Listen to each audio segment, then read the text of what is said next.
Good afternoon, everyone. My name is Greg Gilligan. I'm the Vice President of Operations here at RVA 757 Connects. Thank you for joining us for the latest edition of our RVA 757 Connects Virtual Innovation Spotlight webinar series. We have a very informative program this afternoon about the transformative changes taking place at the Virginia Community College system. Just a couple of items I just want to go over. We're going to talk about, we'll get a word from our sponsor, which is CarMax, for this month's Innovation Spotlight webinar series. We'll give you an update on what's happening at RVA 757 Connects.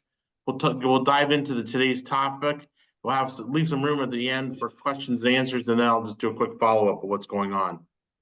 Just a couple of housekeeping matters. We are recording this session, and we will post this to our website later this afternoon. And if you have any questions to ask the speakers, please send them to the chat function, and I will use those towards the very end. RVA 757 Connects is a nonprofit organization, so we rely on donations. And one of our corporate sponsors is CarMax, the nation's largest retailer of used cars that is based here in the Richmond region. Nearly 31 years ago, CarMax was founded by consumer electronics retailer Circuit City. They announced it was getting into the used car business. That was about 31 years ago. But 30 years ago, in September, this past September, is when CarMax actually opened its first location here in the Richmond region on West Broad Street out near Interstate 64. And I was, as a reporter at the Richmond Times-Dispatch at the time, I actually covered the opening, not only of when Circuit City announced that they were getting into the used car business, but also the first store opening as well. Now, CarMax has more than 240 locations across the country. And back in October, they celebrated being on the New York Stock Exchange. They got to ring the bell at the New York Stock Exchange. So we have with us today to tell us more about CarMax is Shamim Mohammed. He's the Executive Vice President and the Chief Information and Technology Officer for CarMax. As a direct report to the CEO, Bill Nash, and part of the senior executive team, Shamim has leading CarMax's transformation to a digital and technology company. He is a sought-out thought leader, speaker, and has been quoted in national outlets such as Forbes, MIT Sloan Review, the Harvard Business Review, and the Wall Street Journal. Shamim also serves as an independent director for Fortune 150 company, UNFI, which is a $30 billion company and the largest wholesaler of organic and natural foods in the US and Canada. Shamim has a passion for improving health and education access. And he's also a board member of RVA 757 Connects and has been serving on several community and professional organizations here in the greater Richmond area. So let me stop sharing the screen and I'll let Shamim take it away for us. Thank you, Greg. Good afternoon, everyone. Thanks for joining us today for this exciting program. I'm very much looking forward to it. Greg, you mentioned that you were there when the first CarMax store opened. I was not there. However, the picture you just showed, 4 of the founding associates were in the picture, and most of them were from technology. So a lot of the technology associates are still with the company, who started with the company 30 years ago. And coincidentally, the very first car sold by the very first associate still works in my team, and he was in the picture. So it's been quite a journey. So we started our journey here in Richmond, back in '93, and we're very proud to call Richmond our home. We started our business with a simple mission and simple goal that was to transform the industry, disrupt an industry that was known for a lot of challenges. So we brought integrity, honesty, and transparency. And that mission is still true. And that is one of the missions why I have been with the company for 12 years, because we never deviated from that. So over the last 30 years, we built quite a remarkable company. As you mentioned, we are the largest retailer of used cars in the nation with over 240 stores in 41 states. What most people don't realize that CarMax also has 2 other very large business in one, one is the business to business. So we are one of the largest wholesale car company. So we sell cars to other dealers. And that entire business is digital. It's online business. It's a multi-billion-dollar, very large business, totally digital. The other business we have is a finance business. We are one of the top 10 largest used car loan originator in the US. And that's a big part of our business. Now, interesting thing is the retail, the wholesale, and the finance, they kind of support each other and make a very good business and very resilient business. We're a Fortune 200 company, and we have over 30,000 associates. Over 2,500 of them live and work in this region, in the RBS 757 region. So these are great milestones. We're very proud of those.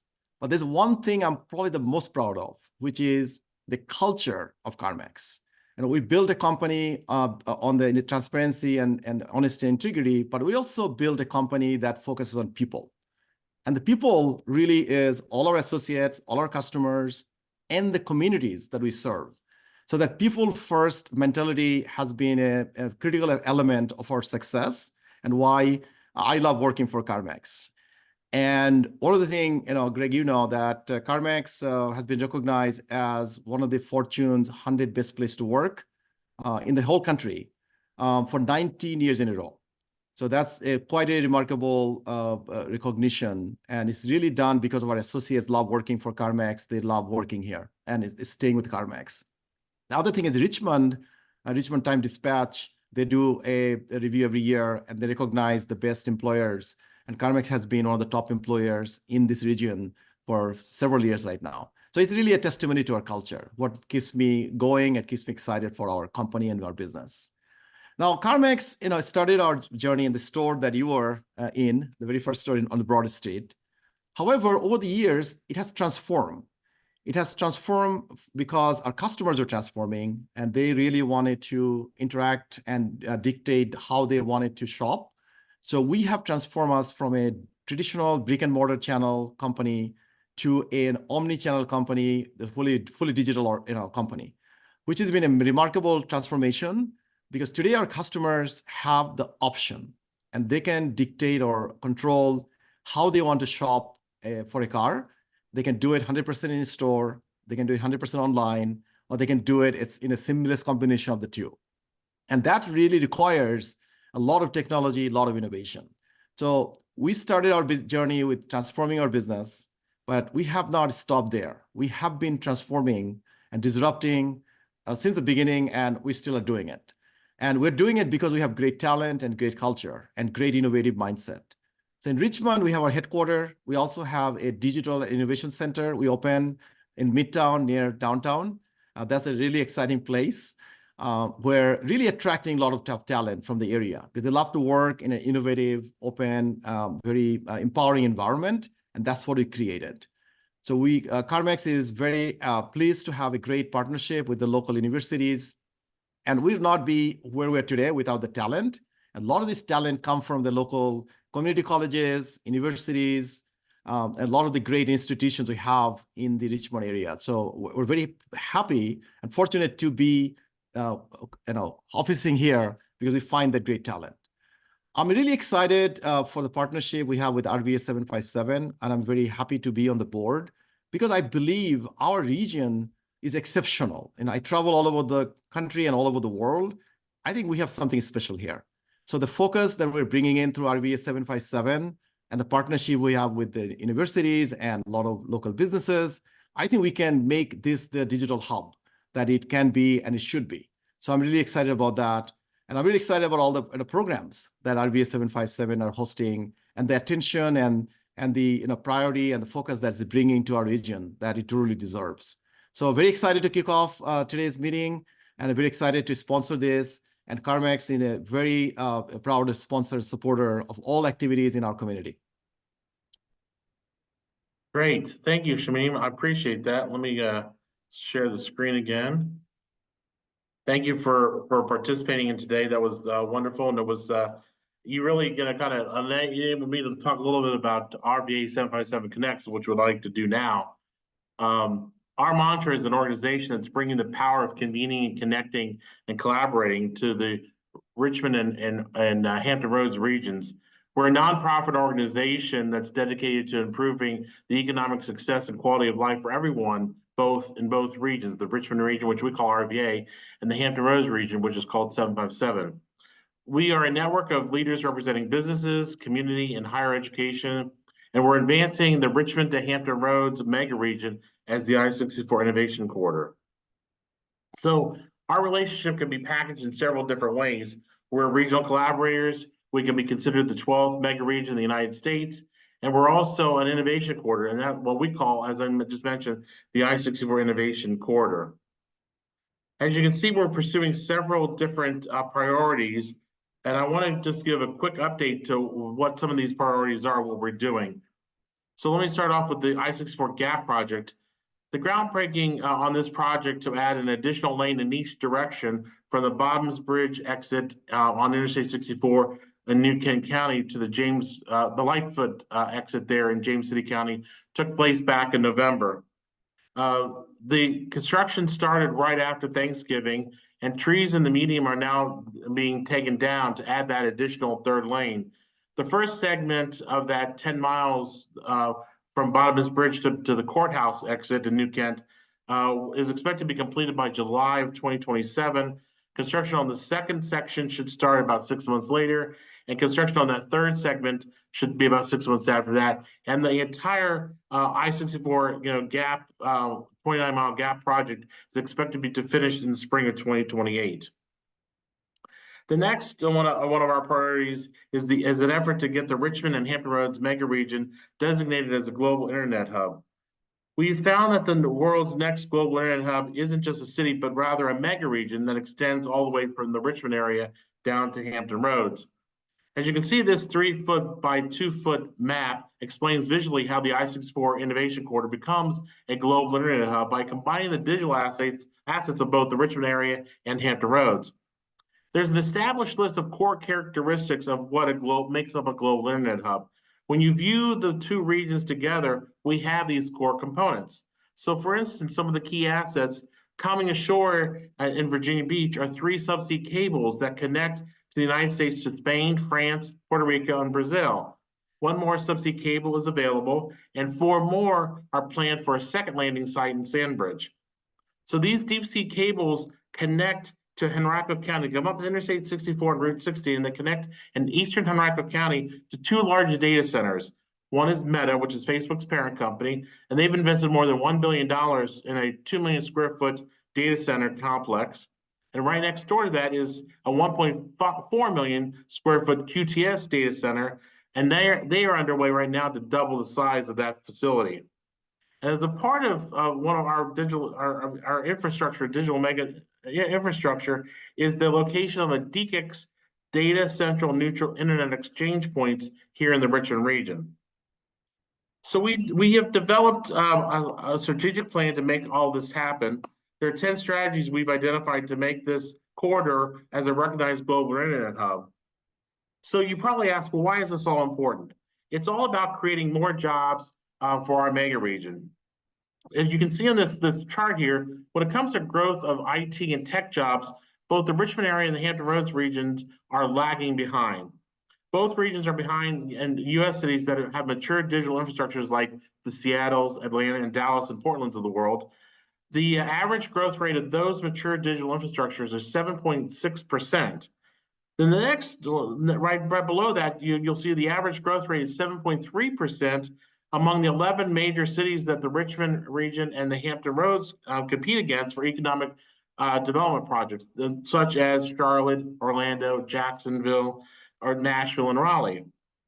Then the U.S. overall average in IT and tech job growth is 6.4%. And then you can see where we are, the Richmond region and Hampton Roads combined had an average 10-year growth of 4.4%. If you go to our website's homepage and click on the map, you can get a better idea of what our various visual assets are. If you would like a copy of this map brochure, please email me and I'll send you one.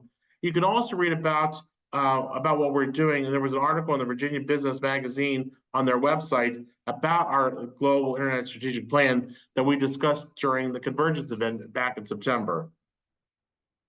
You can also read the full strategic plan and the executive summary on our two websites as well. And you can get information there on both of those strategic plans.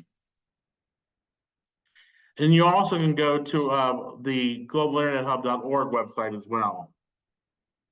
So let's talk about one of our other initiatives that we're supporting and creating extension of bike walk trails in the mega region, because there's mounting evidence that the investment in these types of infrastructure is delivering many community benefits.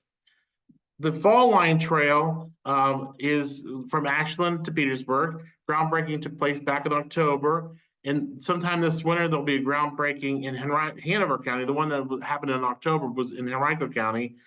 And the phases of consisting of about 20 miles should be under construction over the next 12 months.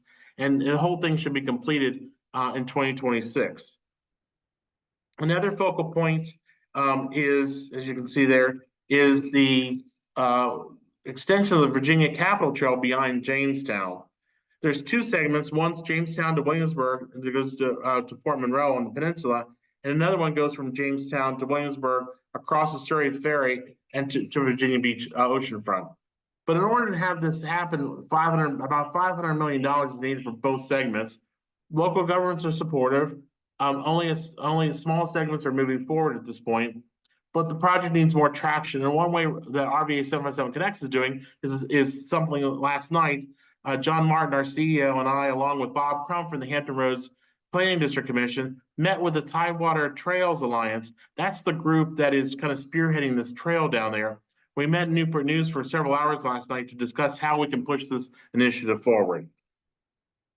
Another one of our areas that we're advocating is increased passenger rail service between and to and from the Richmond area and the Hampton Roads region. We're doing so by encouraging rail improvements in our mega region. We're working with the Virginia Passenger Rail Authority, the Department of Rail and Public Transportation. We have convened some meetings with those agencies along with the Planning District Commissions in both regions. And we also partnered with the Virginians for High-Speed Rail along with some other groups on a passenger rail report, Virginia's Passenger Rail Keys to Further Success. Here's it's a comprehensive examination of the current state of passenger rail in Virginia and a roadmap for expansion and enhancement. If you'd like to see a copy of this report, it's available on our website. And finally, we're driving and supporting greater collaboration and innovation through our monthly webinar series. As I mentioned, we record all of our webinars, and today's webinar will be on our website later this afternoon for your viewing if you'd like, or to share with others. You can also watch any of our webinars we have held since February of 2022. 2 years ago, we started these. These include one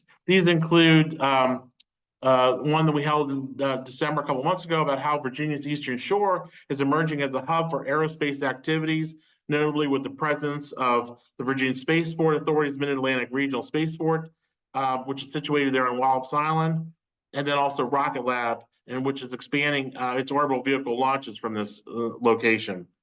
There's also one on our website from a year ago where we talked about the game-changing moves that are taking place in Petersburg by Civica to produce affordable insulin. And then the one last month, we talked about, we had one on IV Watch, which is a Newport News-based company that has developed game-changing technology to monitor and to detect IV infiltrations. And next month, we'll hold a webinar about tech transfer programs taking place at Old Dominion University, Virginia Commonwealth University, and William & Mary. These tech transfer programs are how new inventions and other innovations created in the labs and the research programs of these universities are turned into products and commercialized by businesses. This should be a fascinating program. Details about this will be sent out in a couple of weeks. And you can read about and get any updates on our initiatives on our website at RVA 757 Connect. Okay, now to our program. We're discussing the ambitious plans underway at Virginia's community colleges in an effort to educate more students from high school through adulthood to meet the needs of the state's residents as well as its employers. Dr. David Doré, who's the new Chancellor of the Virginia Community College System, wants to strengthen programs, increase collaboration with businesses and institutions across the education sector, and improve service delivery through better alignment with regional and economic needs. The Virginia's community college system still has a commitment to transfer bound students, but is refocusing the system's efforts towards recruiting from and serving the needs of 3.2 million Virginian adults who face limited job prospects because they lack those post-high school credentials. However, the ambitious goals and changes of Virginia's community colleges can't be achieved without substantial additional resources from the state. The Virginia Community College System remains, and Dr. David Doré will get into this, remains the least funded of all the Virginia public institutions of higher education. The system receives less than 57 cents for every $1 that goes towards to support a full-time equivalent student at a public Virginia university. As I mentioned, today's speaker is Dr. David Doré. He's the 10th chancellor to lead the Virginia Community College system since it's been founded in 1966. He joined the community college system back almost a year ago in April of 2023. As chancellor, Dr. Doré provides day-to-day leadership for the system comprised of 23 colleges that serve more than 200,000 degree-seeking and workforce career training students annually. Before taking the reins of the Virginia Community College system, Dr. Doré served as president of campuses and executive vice chancellor at Pima Community College in Arizona. Joining us today also are several leaders from the community college system, as well as various community colleges throughout Virginia. And also on the webinar is Peggy Lane, who chairs the state board of the community college system. And Peggy also serves on the board of RVA 757 Connects.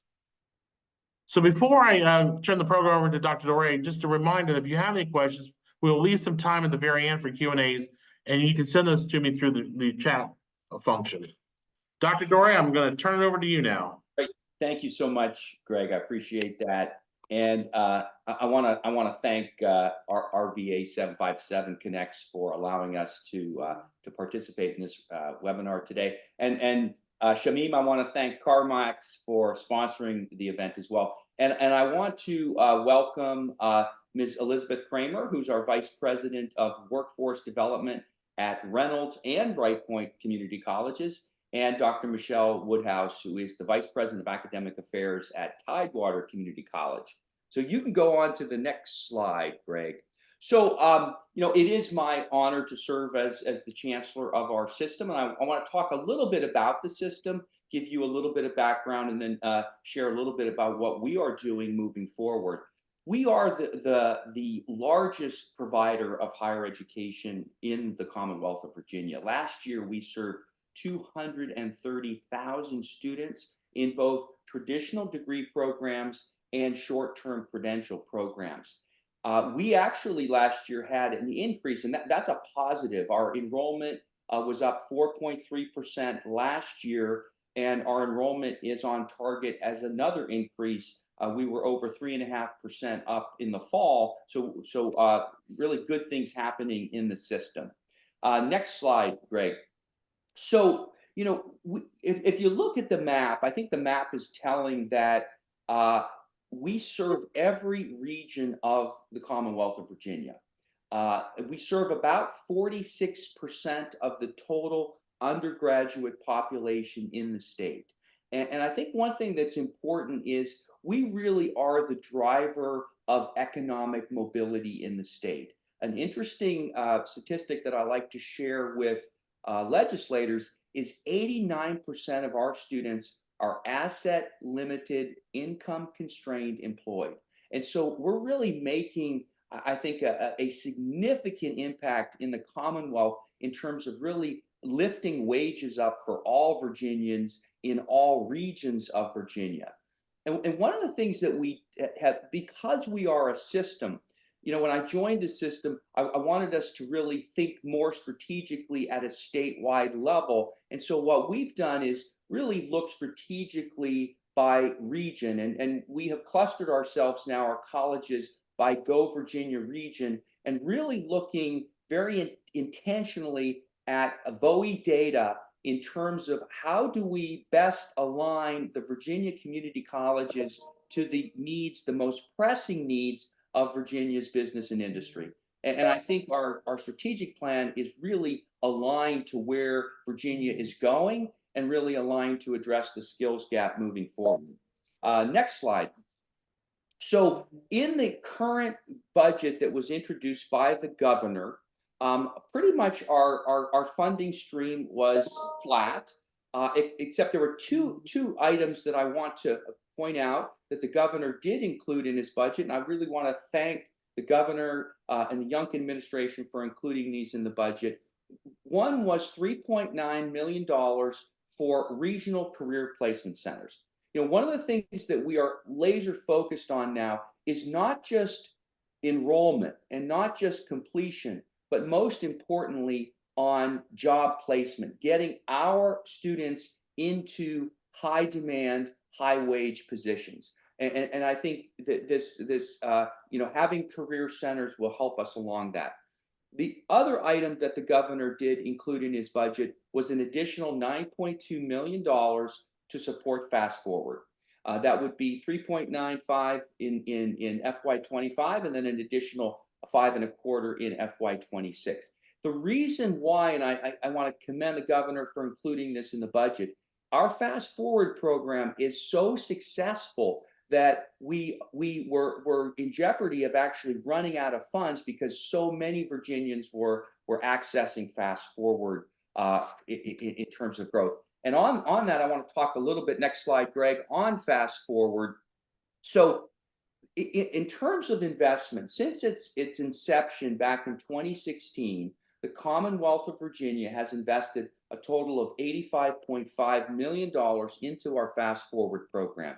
What that has yielded, again, coming in new to the state, I was really impressed with what's going on in Virginia in terms of Fast Forward. I think it is unlike any other state in the country. We have seen close to 54,000 credentials resulted out of that investment, 95% completion rate, and an average increase. Remember, these are entry-level short-term credentials, but an average increase of $12,000 for those learners going through a Fast Forward program. One other item on the next slide I want to talk a little bit about, and this has been another really important investment from the Commonwealth, and that is our G3 program. The G3 program is a state-funded financial aid program for Virginians. It is a last dollar program. So the students that apply for this program, they also apply for federal financial aid. And what this program does is provide that last dollar to get those students through those programs. We've had about 9,000 credit students that have accessed the G3 program. Now, these are very specific high demand sectors. Right now, the G3 program is not designed for our transfer programs, but is designed for those degrees to direct employment. About another 4,000 students in our Fast Forward program have also been accessing these G3 funds. So we are very grateful to the Commonwealth for the G3 program. And next slide, Greg. And I just want to give a sense, you know, a lot of times people, and these are just some of the sectors, but one of the things to think about when you think about the Virginia community colleges is most of the jobs, right, that we have about 250,000 job vacancies right now in the Commonwealth. And about half of those jobs will require some form of post-secondary education, but will not require a 4-year baccalaureate degree. And I just want to give some examples. Again, I could put up about 1,000 positions up here, but some of the positions that are being filled through the Virginia community colleges, and I've just kind of picked some of the industry sectors there for you. Next slide, please, Greg.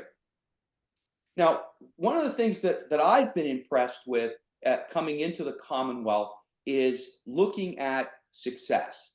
And you know, the measure of success is really moving in this new era, in this global economy. We are not so much focused only on enrollment. We're not even so much focused on completion, but ultimately we're really focused on results. And so that's why I wanted to share some of the really exciting things that have been happening in the system. although the enrollment decreased over the last decade, one of the telling signs was that because our graduation rates have increased so much, we actually held pretty consistent on completers. And then when you fold in fast forward, we've really done a good job, I think an outstanding job of putting out those qualified, educated Virginians for the labor market. Also, we've seen, and by the way, our graduation rates are well above the national average. In terms of transfers, also we are seeing a really increase over the last 5 years in our transfer rates that are very, very impressive nationally. In terms of student borrowing, and this is a big issue, as you all know nationally. Student debt is at a national crisis. And one of the things that I'm really proud of, and I really communicate with our General Assembly members, is that the Virginia community colleges are the most affordable path to a 4-year baccalaureate degree. And just to give you an example, the total debt for all of the Virginia Community College students in 2017 was at about $174 million. By 2022, that debt had been decreased down to just over $55 million. So by going to a community college, our students really are, I think, being able to complete degrees without that kind of debt that so many of our 4-year universities are really struggling with debt. And then very importantly, we serve about 46%, we're approaching 50% of our students are minority students. And again, we are seeing a greater percentage of those underrepresented students completing degrees and certificates on time. Next slide, Greg. And so really, what is our priority? And if I was to kind of sum up, we are laser focused right now on really addressing Virginia's talent pipeline needs. And that really is about essentially growing graduates in the most high demand sectors of the Commonwealth of Virginia. And we are very strategic and thoughtful about how we are doing that. Additionally, we understand that we are serving a new majority of learners, not just K-12 graduates, but we're serving more and more working adults. We're serving more and more high school students through dual enrollment and concurrent enrollment. So really expanding that population with you, if you will, of folks that we're serving. Next slide, Greg. Another very important component, I think, about the Virginia community colleges, as most of you know, you have been struggling with talent in your respective sectors. And one of the causes has been this net migration out of Virginia of talent.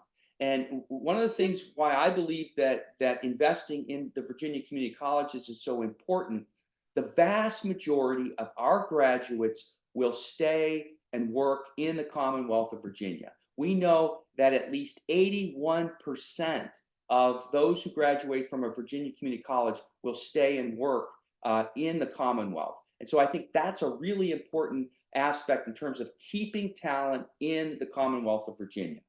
Next slide, Greg. Now, in terms of our strategy, as I was talking about before, in terms of how are we going to serve the Commonwealth, one area that we will continue to focus on are serving high school graduates. We graduate about 90,000 graduates every year in the Commonwealth of Virginia. We have consistently, in the Virginia community colleges, we get about 22% of those graduates. Now, here's the problem. We know that this population, because of the birth dearth, is declining. And so this is a struggle we know very well, for all of our 4-year partners. So if we are only focusing on that K-12 population, we know what will happen to our enrollment, right? That pie is shrinking. And so next slide. However, and this is why this adult population has become such an important focus of our strategy moving forward in our strategic plan. We have 2 million Virginians who only have a high school diploma. We have 1.2 million Virginians who have some college but do not have a credential or degree. We know that these jobs that are now vacant, they need post-secondary education. And so this is a population now that we are very intentionally targeting in terms of our strategic plan moving forward. And just to give you a visual of how this compares to high school graduates, this number, 3.2 million, represents 35 times the number of high school students we graduate every year. So we cannot only focus on high school students to really solve our talent challenges in the Commonwealth. Next slide, please. Now, this is our struggle, and I want to be real forthright with you. We receive, and Greg mentioned that, we are the lowest funded in the Commonwealth in terms of public higher education institutions, 57 cents on the dollar. And that's for what we call a full-time equivalent student. Now, in the Virginia community colleges, the majority of our students are part-time. So it's even more difficult because sometimes it takes 2 or 3 students to make up one full-time equivalent student, but they still need all the same kinds of advising services and so forth. So it really is a challenge for us to meet the needs of the Commonwealth with this. If you compare us nationally, we're about in the 23rd percentile of funding nationally for community colleges, which means that about 77% of the community colleges in the nation receive better funding than we do here in Virginia. And next slide. So as I mentioned, what we have done is we have very strategically looked at the most pressing talent needs of each Go Virginia region. All of our colleges have worked collaboratively to address some of these talent shortages and how we are going to increase the pipeline across Virginia. And next slide. And so we're going to talk today about Region 4 and Region 5. And so in Region 4, we have focused on the manufacturing sector. As you well know, pharma manufacturing is a big focus of Region 4, focusing on healthcare as well, in addition to all the other sectors that we are continuing to serve. But these are sectors that we are prioritizing, and we are looking to basically expand our graduates in these sectors. And in terms of investment, we're asking for a state investment in Region 4 of approximately $32 million. And as you will see here, we're also looking at investments from industry to augment our expansion in these areas. And now I want to turn it over to oh, next slide, please. I want to turn it over to Ms. Kramer, who's going to spotlight our pharmaceutical manufacturing cluster here in Region 4.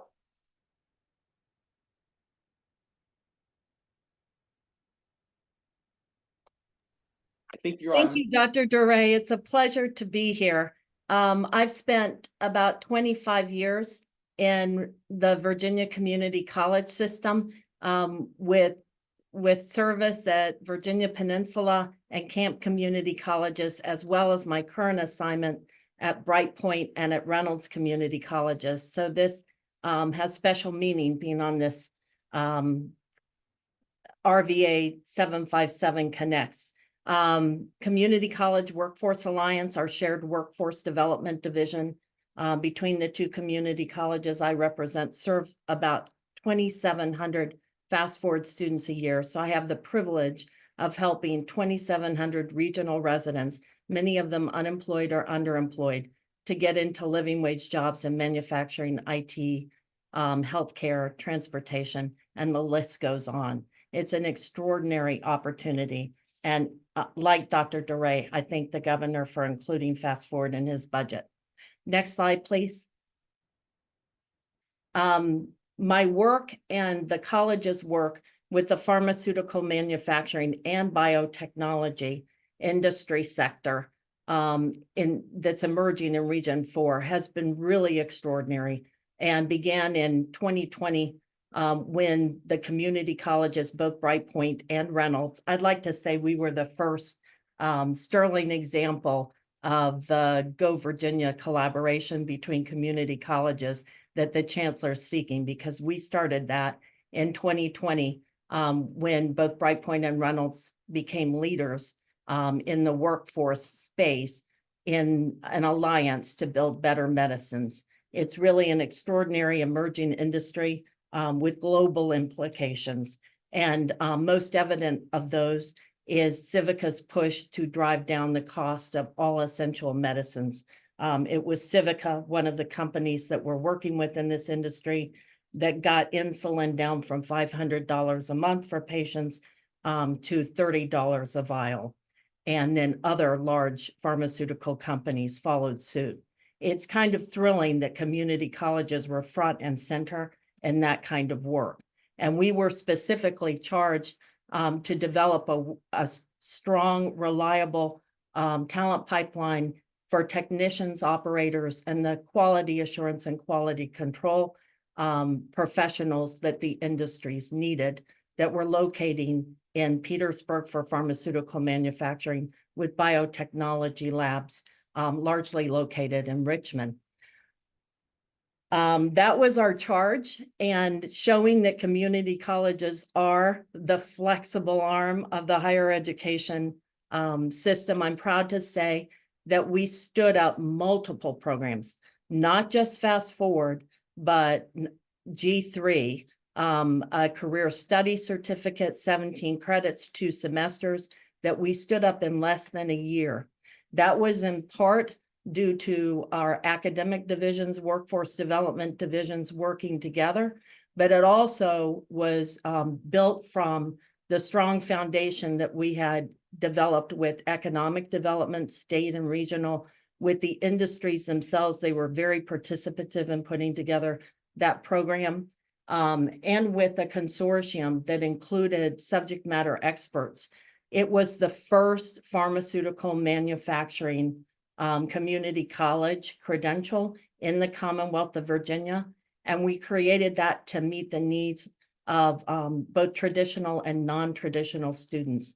I will point out that what this photo, which one might logically think is a stock photo, is in fact a photo of one of our Bright Point pharmaceutical manufacturing graduates after she was employed by Civica and started working in the field. And she is representative of the students we have been able to attract in an industry that's largely Caucasian and male. Our charter class was primarily women of color and slightly older than the average student, in terms, in alignment with the data that Dr. DeRay has been sharing with you. We've launched dual enrollment programs to make sure that local high school students have an opportunity to learn about and prepare for this career field. We launched the state's first Fast Forward program that was approved by the state board. In 1 year, we have served 100 students through either the Fast Forward or the G3 Career Study Certificate. On the Reynolds side, Reynolds is now working to launch in fall of 2024 again, another first in the Commonwealth, fully transferable biotechnology degree to meet those specific lab tech needs that the industry has, as well as other related industries in the greater Richmond area. We also want to make sure that we help those who most need help in downtown Richmond, in Petersburg, in neighborhoods that have low rates of higher education participation. So we're working with lots of education and human services organizations to stand up effective bridge programs to move adult learners into programs at Reynolds, programs at Bright Point, and ultimately the career field.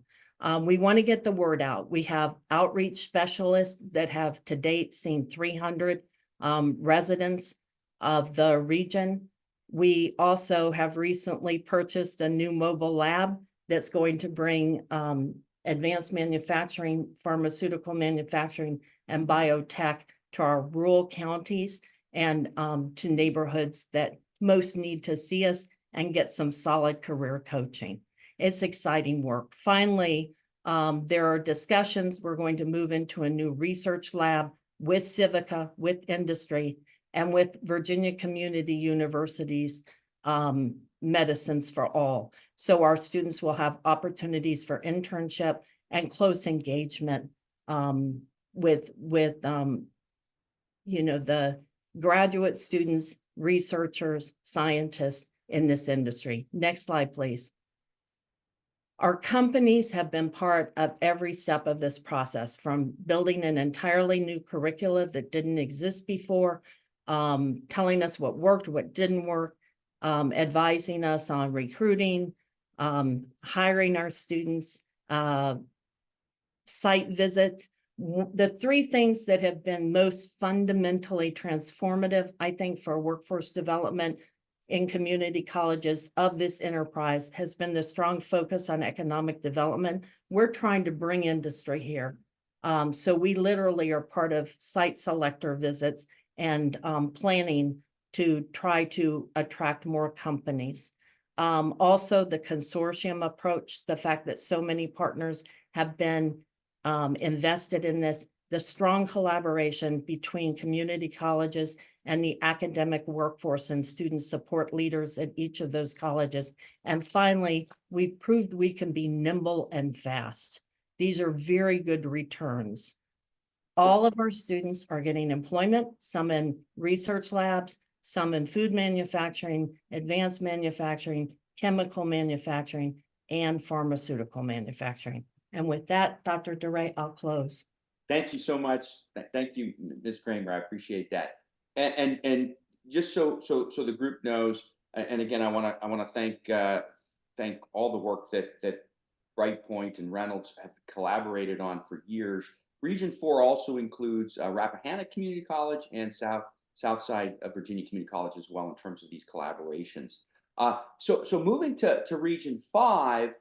So our focus of Region 5 is again, healthcare is a sector that is a focus of every region because of the challenges we're having in the healthcare area. But of course, skilled trades, as you well know, is one of the most highest demand areas of the Hampton Roads area. So we're very, very focused on partnering to expand opportunities in that area as well. And then of course, energy. And our ask for Region 5, we're asking an investment of a little over 35 million from the state for these. As you well know, these are very, very high cost programs for us to expand, and we simply cannot expand them with our current funding.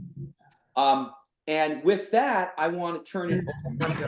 By the way, Region 5 it includes, of course, Tidewater Community College, Virginia Peninsula Community College, Paul D. Camp Community College, and Eastern Shore have been collaborating regionally. And with that, I want to turn it over to Dr. Woodhouse, who's our Vice President of Academic Affairs at Tidewater, to talk about some of the things they're doing in energy. And next slide, Greg. Thank you so much, Dr. DeRay, and thank you to RVA 757 for giving us the opportunity to highlight a really new emerging industry in the Hampton Roads region, and this is offshore wind. Next slide. So if you could envision off the coast of Virginia Beach, some 27 miles, where there are 2 turbines right now taller than the Washington Monument that will have the ability to generate 12 megawatts of electricity to power 3,000 homes. That's right now with only 2 turbines. But what's to come is 174 more turbines are scheduled to be built. As Dr. DeRay has said, we are the driver of economic mobility. And TCC had to answer that call and really determine how we could support this new emerging industry that is coming to Tidewater Community College. Like Elizabeth, I've been at Tidewater Community College now for 18 years in a variety of positions, from dean to provost and now vice president.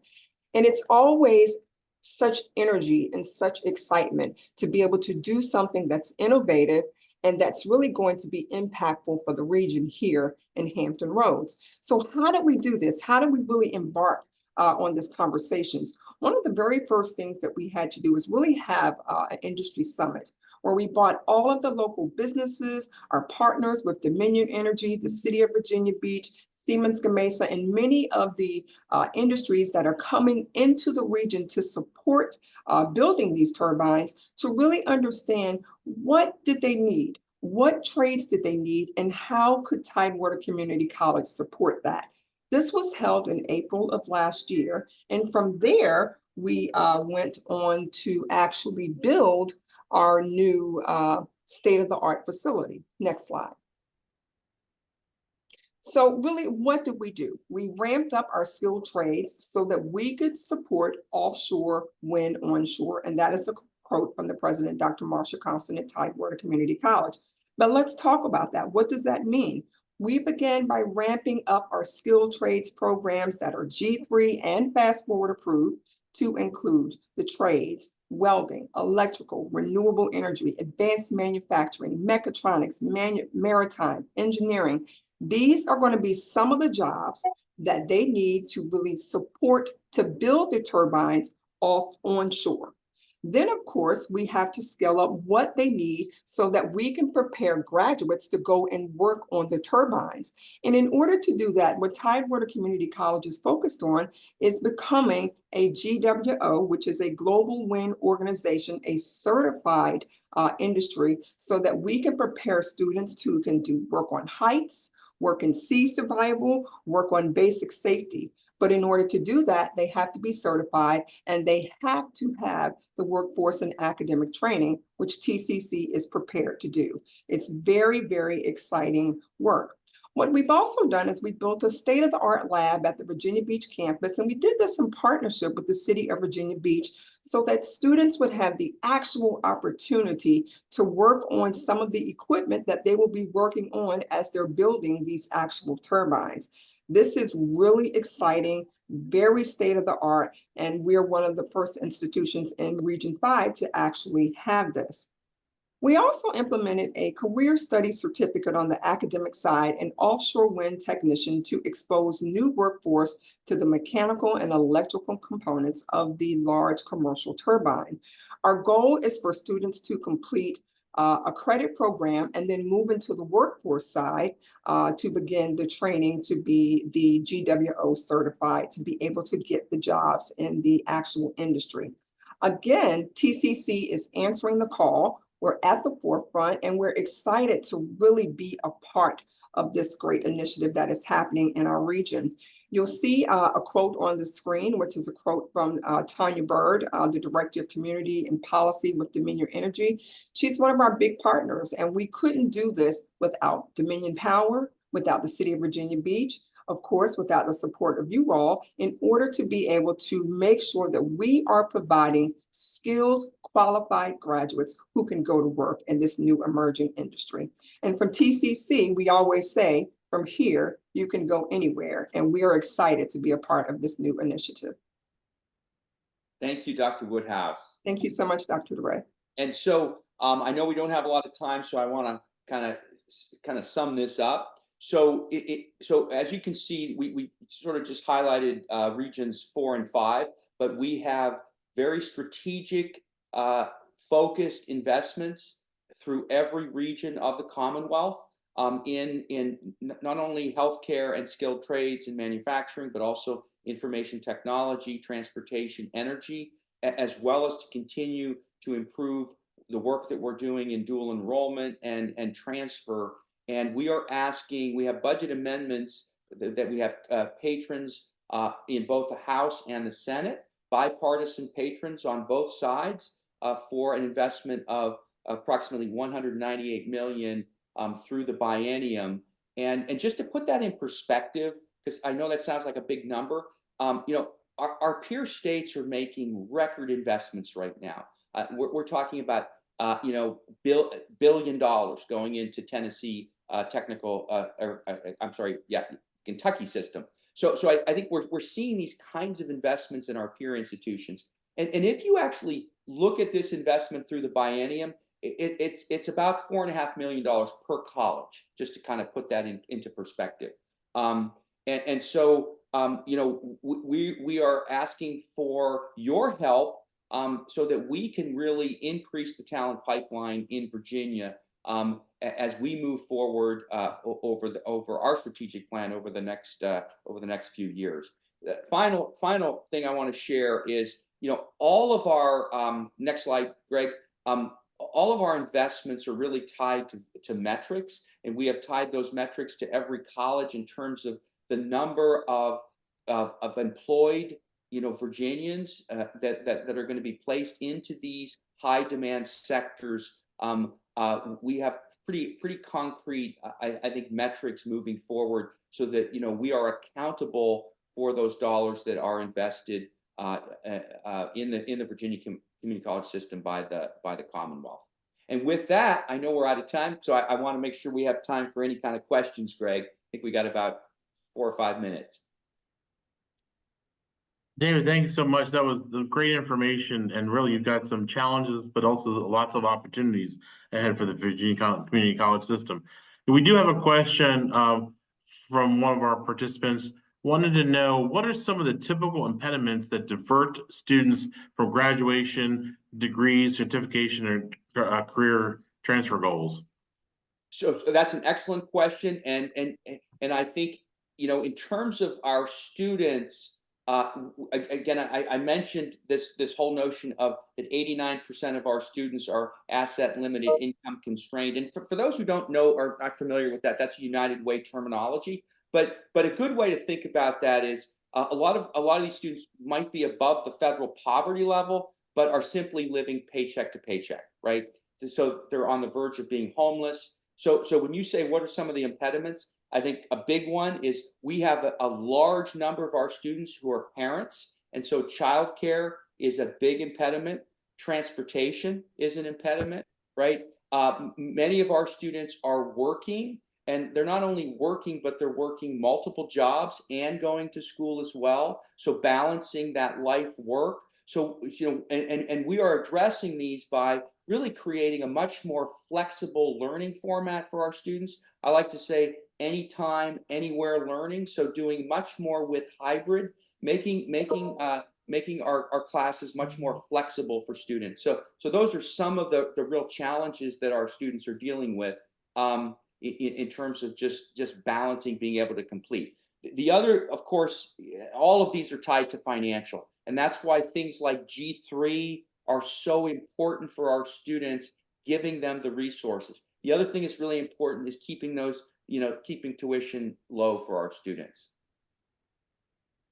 Dr. DeRay, another question from John Easter from Chamber RVA. He wants to know what percentage of students are in degree programs and are pursuing credentials, and how does funding and cost of teaching differ for these?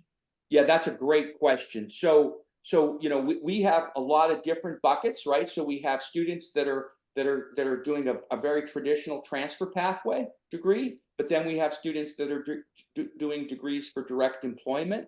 We also have, and I think you raised the perfect question. We right now we don't have what's called differential tuition, right? So we don't charge more for a nursing program than we do for a business program. However, we know our cost structure is varied based upon what program. So nursing, for example, very, very high cost program. And so we can't expand a lot of these programs because we simply don't have the dollar. And I'll just give you a real concrete example. At our healthcare summit, our president from Virginia Peninsula just showed the financials for one healthcare program, dental hygiene, and for what they bring in tuition and what they bring in for the FTE funding from the Commonwealth. Probably they lose about $650,000 on that program. So as you can see, a lot of programs we have very different. But in terms of percentages, I think we have students we have a lot of transfer students, but then our biggest growing area is this workforce short-term credentials, more and more learners that are looking for what I like to call just-in-time education. So they want the skills that will get them into a job and make them successful in a much shorter period of time. And they don't have the luxury for a 4-year degree. Let me ask you the last question to you, Dr. Dore. How can businesses better partner with the Virginia Community College system? And putting it another way too is, what's your call to action for us? What can we do? So one call to action is advocate for us at the General Assembly. You know, and you know, we believe that it is in business's best interest for the Commonwealth to invest in the Virginia Community Colleges, because we are the solution to really increasing that talent pipeline. So that's number one. Number two is we are struggling with talent as well. So the more we can partner with business and industry in terms of faculty, how you can help us in terms of attracting talent to us that can serve as instructors, particularly in these high demand areas, and any kind of innovative faculty sharing models with your employees, we really appreciate that. Number three, workplace learning opportunities for our learners. And what's important for our learners is paid workforce learning experiences, right? Because if our students can work in field as opposed to, you know, working for DoorDash and Chick-fil-A, if they can work in field, we know that's a solution in terms of getting them on a path, and it's a win-win for the employer, who is then, I always say, workplace learning, apprenticeship, whatever you want to call it, it's a long-term interview, right? And so, you know, it's a win-win for the employer and for the student. Well, Dr. Dore, I appreciate your insight and your information into the Virginia's community college system. It was great, and thank you very much for participating. And also thank you to your two colleagues from Bright Point and Reynolds, and also from Tidewater Community College. Do appreciate that. And I want to thank RVA 757, and please know of our commitment to make sure that we are aligning with your needs as business leaders in regions 4 and 5. Great. So let me just briefly tell you what's next. As I mentioned, you can go to our website to see any of the updates on them. Also, remember this recording of this particular day's webinar will be on our website probably later this afternoon. You'll be able to go on there and watch it, share it with others if you'd like. Also, a reminder that next month on Wednesday, March 7th, we will be doing the program on the tech talent transfer programs that are at Virginia Commonwealth University, at William & Mary, and at Old Dominion University. Again, thank you to our webinar sponsor, CarMax. We do appreciate their financial support. Also, thank you again to Dr. Dore and the Virginia Community College System. And thank you to everyone for participating in today's webinar. I hope to see you next month on Wednesday, March the 6th. Have a great afternoon. Thank you so much. Thank you, everyone.